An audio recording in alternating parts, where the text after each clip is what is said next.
is the owner's manual. Oh, in the owner's manual of fountain pens, I see a recommendation of returning 6 to 8 drops of ink after fully inking the pen. Nevertheless, in many videos, I see that people tend not to do it. Is it necessary? That's a great question. And in fact, I'm going to use this opportunity to actually ink up one of my pens. Yeah, I'll go ahead and ink this one up. So I have my tactile turn pen, tactile turn Gist. Can you see that? Yeah, you can see my ink. Okay. In it, I have some Waterman Mysterious Blue, aka Waterman Blue Black. And I know I already have this ink in there. That's why I'm going to go ahead and use this for the demonstration purposes. So, ta-da! It's a cartridge converter pen. So what you're talking about here, Daniel, is, oh, there we go. I'm pretty low on ink anyway. So when you're looking at the instructions of your fountain pen, if you have instructions in there, not all fountain pens do, it will often say to draw ink up into the pen, just like so, and then pull it up and actually let several drops of ink go back into the bottle. Now, why do you need to do that? Well, part of that is to get rid of any air bubbles that might come up into the pen as you're filling it. The reason why companies put that on there is really just kind of a CYA type situation, a cover your bottom. It's because if somebody buys a pen and they ink it up for the first time and there's air bubbles in it and they go to write with it, they're going to say, my pen doesn't flow well, I need to return this.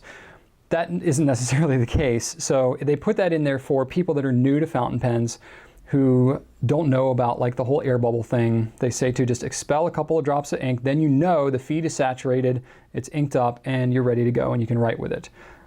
Me personally, I don't know really anybody that actually does that on a regular basis. Yes, technically it's a good practice, but you're also letting out several drops of ink. That could be the difference of a page or two or more writing, you know, towards the end of your pen. So what I actually prefer to do, this is my method.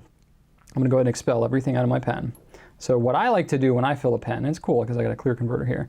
So I like to ink it up like so, do it, and I can actually see, you can actually see some air bubbles in here as I did it, because I kind of did it a little too fast. Let me show you some of the air bubbles. You can see it in the converter. You see that? Oh yeah, you can see that good. I'm gonna really get in there. See all those air bubbles? That's because, partly because I filled it really fast, and partly because, you know, it just happens when you fill it particularly fast. So let me zoom out again. So if you are filling quickly like that, and then you, especially if it's the first time you've inked the pen, I'm re-inking a pen here, so I probably wouldn't have any flow issues of any kind. But when you're inking a pen for the first time, you can get air bubbles caught in there. So filling it slow is a good practice, which I did not just do. I get a little excited in the video. But expel the ink back out. So you start, you fill slow, give it a turn, wait, give it another turn, wait, give it another turn, wait. The slower you go, the fewer the air bubbles you're going to have. That's a good practice, first of all. Yeah, look at that. That's way better. You can't see any air bubble. I got like one air bubble in there now.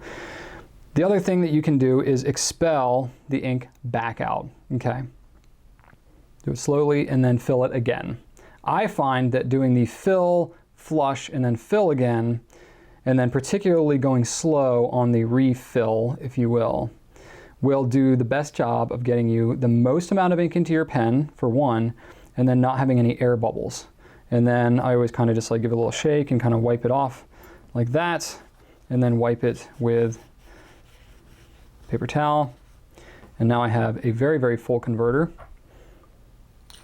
And I know that this feed is totally saturated and the thing is ready to rock and roll. So that practice gets the whole like dropping ink back into it or something like that. It's not a bad practice, honestly. And if you have, especially if you have a pen with a large ink capacity like the TWSBI Eco or some other kind of like piston filling pen, you're not going to miss a couple of drips of ink. But if you have a cartridge converter that, you know, maybe doesn't maximize the ink flow and stuff like that, or the ink capacity, I think it's a good idea for you to do the whole flush and then fill a second time. That helps a lot. I feel spills to make on my desk, but so be it. Cool. I think that covers that.